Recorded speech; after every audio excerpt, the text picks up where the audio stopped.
Good morning student.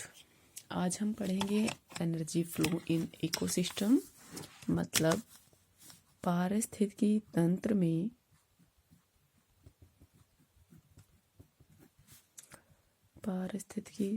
में ऊर्जा प्रवाह। आई होप आप लोगों को समझ में आ रहा होगा। पारिस्थितिकी तंत्र मैंने बताया था क्या होता है कल, ठीक है। पारिस्थितिकी तंत्र चाहे छोटा हो या बड़ा, उसकी सबसे मेन जो कैरेक्टरिस्टिक्स होती है, उसकी जो सबसे मुख्य विशेषता जो होती है, उसका होता है उसके विभिन्न अंगों में ऊर्जा प्रवाह और पदार्थ का सर्कुलेशन, मतलब चक्रण, ठीक है। ऊर्जा तथा पदार्थ का उपयोग पारिस्थितिकी तंत्र के निर्माण, पुनरुत्थान और उसके जीवन निर्वाह के लिए किया जाता है, ठीक है। ये जो पारिस्थितिकी तंत्र है, इसमें तीन चीजें आती हैं ऊर्जा प्रवाह में। तीनों चीजों को समझना ताकि आपको अच्छे से पारिस्थितिकी तंत्र की जो ऊर्जा प्रवाह है ये समझ में आ जाए। ये सबसे मेन है, ठीक है, और इजी भी है, ऐसा नहीं है बहुत मुश्किल नहीं है ये।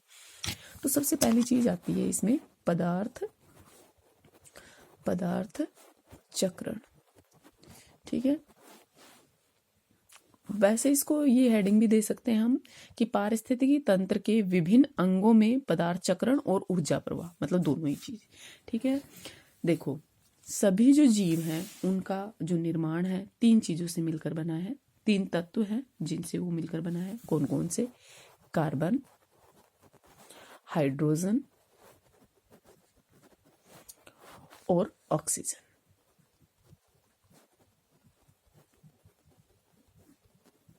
ठीक है। इन तीन चीजों से मिलकर किसका निर्माण हुआ है? पदार्थ का, ठीक है। थोड़ी मात्रा में अन्य तत्व भी होते हैं, जैसे नाइट्रोजन, लोहा, फास्फोरस, मैग्नीज, ठीक है। इन सब की भी आवश्यकता पड़ती है। इन सभी को क्या कहा जाता है? पोषक तत्व। किसी भी पदार्थ के पोषक, भाई जिनसे उसका निर्माण हुआ उसे क्या कहा जाएगा? पोषक तत्व। वायुमंडल से कार्बन, ऑक्सीजन और नाइट्रोजन प्राप्त होते हैं, और चट्टानों से लोहा, गंधक और फास्फोरस प्राप्त होते हैं। जैवमंडल में ये जो तत्व है ये पौधों के द्वारा पहुंचते हैं जैवमंडल में, ठीक है। जो पारिस्थितिकी तंत्र के विभिन्न अंग हैं उनके बीच पदार्थ जो है वो चक्रीय ढंग से घूमते हैं, ठीक है। इन पदार्थों में तत्व और यौगिक, मतलब एलिमेंट्स और कंपाउंड्स, दोनों चीजें होती हैं, ठीक है। पदार्थ चक्रण के जो मार्ग होते हैं वो स्पष्ट होते हैं और सुसंगत भी होते हैं, ठीक है। For example, carbon, oxygen, nitrogen और जल वायुमंडल, स्थलमंडल, जलमंडल और जैवमंडल के बीच एक प्राकृतिक व्यवस्था के तहत स्थानांतरित होते हैं, ठीक है। आपको पता है भाई, जल कहाँ से लिया? जलमंडल से। वायुमंडल से क्या मिली? कार्बन, ऑक्सीजन और नाइट्रोजन। स्थलमंडल से क्या मिला? जो हमें पेड़ पौधे हैं, ये सब। तो ये क्या, कुछ जो पदार्थ होते हैं इनका चक्रण थोड़े समय में पूरा हो जाता है, जबकि कुछ के चक्रण में क्या लगता है? लंबा टाइम लगता है, ठीक है। और इनका चक्रण हजारों, लाखों और करोड़ों वर्षों पर पूरा होता है, परंतु ये पदार्थ कभी भी पृथ्वी के बाहर नहीं जा पाते, ठीक है। जैसे फॉर एग्जाम्पल मैं समझाती हूँ। ये है पेड़, ठीक है। इसने क्या लिया? सन से तो सनलाइट ली, ठीक है, और अर्थ से क्या लिए? और जो कंपोनेंट्स इसे चाहिए, नाइट्रोजन, वो। तो ये क्या बन गया? इसने अपना निर्माण कर लिया, ठीक है। इसको किसने खा लिया? गाय, भैंस या बकरी ने खा लिया। ये फिर से क्या होगा?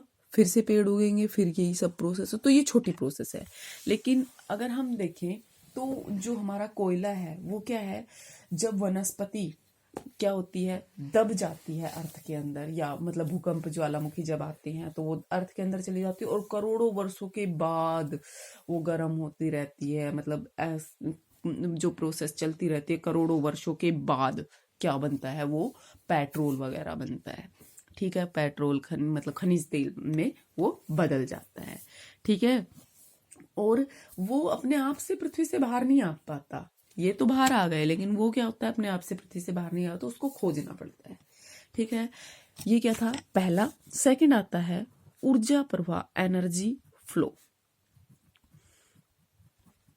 ठीक है। एनर्जी फ्लो, जैसे किसी भी कार्य के लिए भाई ऊर्जा की तो जरूरत पड़ती है, हमें भी पता है, हम शुरू से ही पढ़ते आए हैं।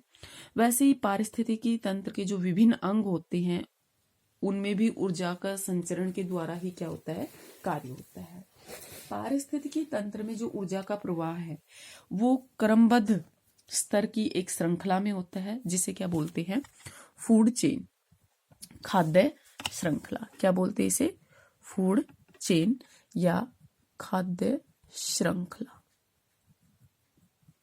ठीक है, खाद्य श्रृंखला जो है ये वास्तव में समुदाय में जो जीवित प्राणी होते हैं उनका एक ऐसा सीक्वेंस है जिसमें प्राणी दूसरे प्राणी को खाकर क्या करता है, ऊर्जा का स्थानांतरण करता है। थोड़े से इजी शब्दों में बताती हूँ। खाद्य श्रृंखला है मतलब कौन किसको खाता है, ठीक है, मतलब हु ईट्स हुम की एक सूची होती है। ऊर्जा प्रवाह के माध्यम, मतलब खाद्य श्रृंखला को ऊर्जा प्रवाह के कर्मिक ढंग से समझते हैं।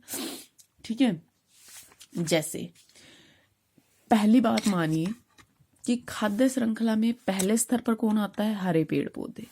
ठीक है, इन्हें क्या कहता है, प्रोड्यूसर्स, मतलब उत्पादक बोलते हैं इनको।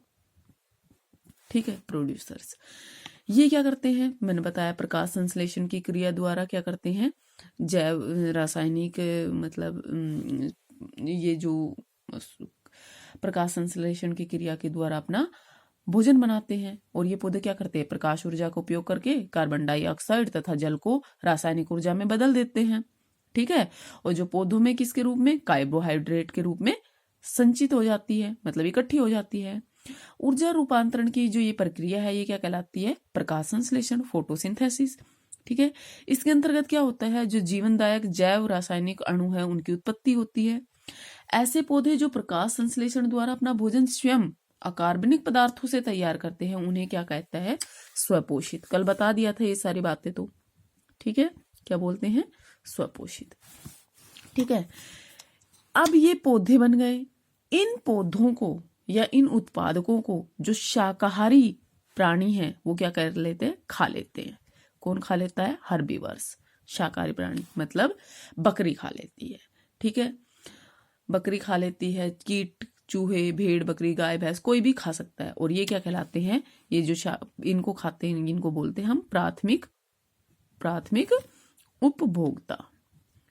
ठीक है, अब ये तो पहली चेन। दूसरी, ये तीसरी में क्या होता है, ये जो शाकाहारी जीव जंतु होते हैं इसमें मांसाहारी क्या करते हैं, इनको खा लेते हैं। ठीक है, शाकाहारी जीवों को खा लेते हैं। इनको क्या बोलते हैं, द्वितीयक उपभोक्ता। ठीक है, द्वितीयक उपभोक्ता या गौण उपभोक्ता भी बोलते हैं। इसमें क्या आता है, उल्लू आता है, शेर आता है, चीता आता है। देखिए इसको डायग्राम के थ्रू समझिए, ये पेड़ पौधे हैं। ठीक है, इसको खा गई। मेरी ड्राइंग थोड़ी सी काफी अच्छी नहीं है, ये आप बकरी मान लीजिएगा। ठीक है, अब ये तो मेरे को चिड़िया सी लग रही है, आप बकरी बना लेना। ठीक है, ये बकरी है। फिर यहाँ क्या बन जाएगा आपका, लायन, शेर। ठीक है, यहाँ शेर बना लेना। ठीक है, इसने इसको खाया, इसने इसको खाया। ठीक है, अब ये तो तीसरे नंबर का आ गया। अब आता है फोर्थ नंबर पे, कौन आता है, सर्वाहारी, ओमिनिवर्स, जो शाकाहारी भी होते हैं और मांसाहारी भी होते हैं। ठीक है, क्या करते हैं वो, शाकाहारी और प्लस मांसाहारी दोनों होते हैं। कोई एग्जाम्पल देगा इसका, कौन, मनुष्य खुद है, शाकाहारी भी होते हैं और मांसाहारी भी होते हैं। मतलब हम पेड़ पौधे भी खाते हैं और जानवरों को भी खाते हैं। या फिर कुत्ता है, बिल्ली है। ठीक है, इसके बाद ये कौन से नंबर पर आ गया, फोर्थ नंबर पर। पांचवें नंबर पे आता है, मैंने बताया था, डीकम्पोजर्स, अपघटक, कल बताया था, अपघटक। ये क्या करते हैं, जब ये सब मर जाते हैं तो इनको किस में कन्वर्ट करते हैं, मिट्टी में कन्वर्ट करते हैं। ठीक है, मतलब खाद्य श्रृंखला के जो सभी स्तर है उनके अवशेष, गले सड़े जो जैव पदार्थ है उनको अपना भोजन बना लेते हैं। ठीक है, और ये अपघटक पारिस्थितिकी तंत्र में खनिज पोषकों के पुनर्चक्रण में सहायता करके खाद्य श्रृंखला को पूरा करते हैं। अब ये फूड चेन फिर से क्या होगा, पेड़ पौधे उगेंगे, फिर से बकरी खा जाएगी, फिर से उसको शेर खा जाएगा, फिर से मनुष्य खा जाएगा, फिर अपघटक सबको खा जाएंगे। ठीक है, आगे हम अच्छे से समझेंगे कल वाली क्लास में कैसे क्या होता है। खाद्य संरचना। इसको डायग्राम से समझोगे इजी रहेगा आपके लिए, ठीक है।